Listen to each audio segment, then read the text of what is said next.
Hi everybody, today I'm going to be talking about cat litter hacks.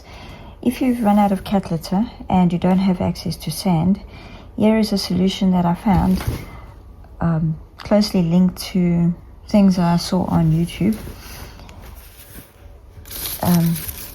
What I did is I took paper scraps. You can use an A4 piece of paper, or you can use scraps of paper roughly this size.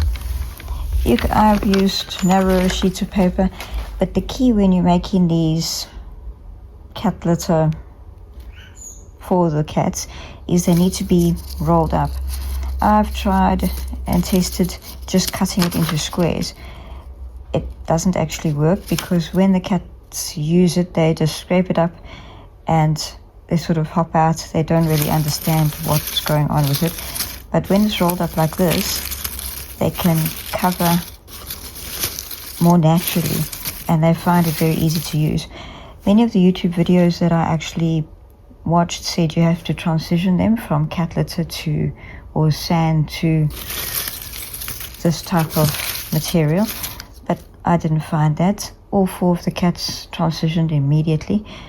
They jumped in and they were a little bit confused, scraped around in it, but immediately knew what was going on and used it.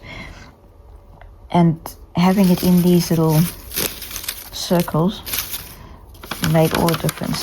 So what I did is I made a whole bunch of these first. So you've got to wind them up really tight. Some of these have unraveled. Let me show you ones that have wound up really tight. Sort of like this. So I roll them up really tight and then I just cut them into little strips like this, and then when they're all in the bag, I've got them all in the taker's bag, I wash them down like this so they're loose, but don't let them go long. Let them remain sort of in like a loose curl. And but you must make sure you've got at least a few centimeters deep when you put it into the cat litter tray that you've got.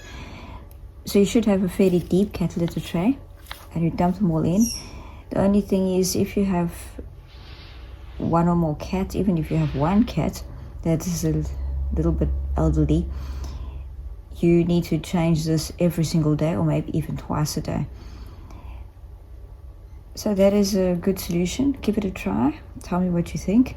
I found it's worked very well. And oddly enough, it's a lot less messy because the litter doesn't get tracked everywhere. They don't track these little curls anywhere. I've only once found that one of them tracked somewhere.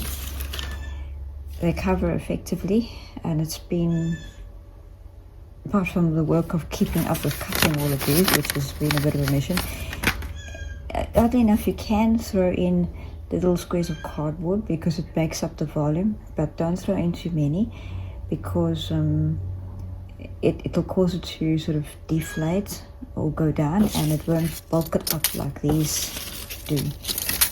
Okay, so you must remember that it's sort of like that whole leafy, fluffy effect that they seem to like. What I also do is I put a layer of paper at the bottom or something at the bottom. They did suggest on the YouTube video I watched, or a few YouTube videos I watched, that you put plastic at the bottom, but it just gets ripped up and shredded. So just change it, wash it out, and put the paper back again periodically, every single day or twice a day, however often you need to. Alright, I hope this helps. Have a good day and subscribe and share.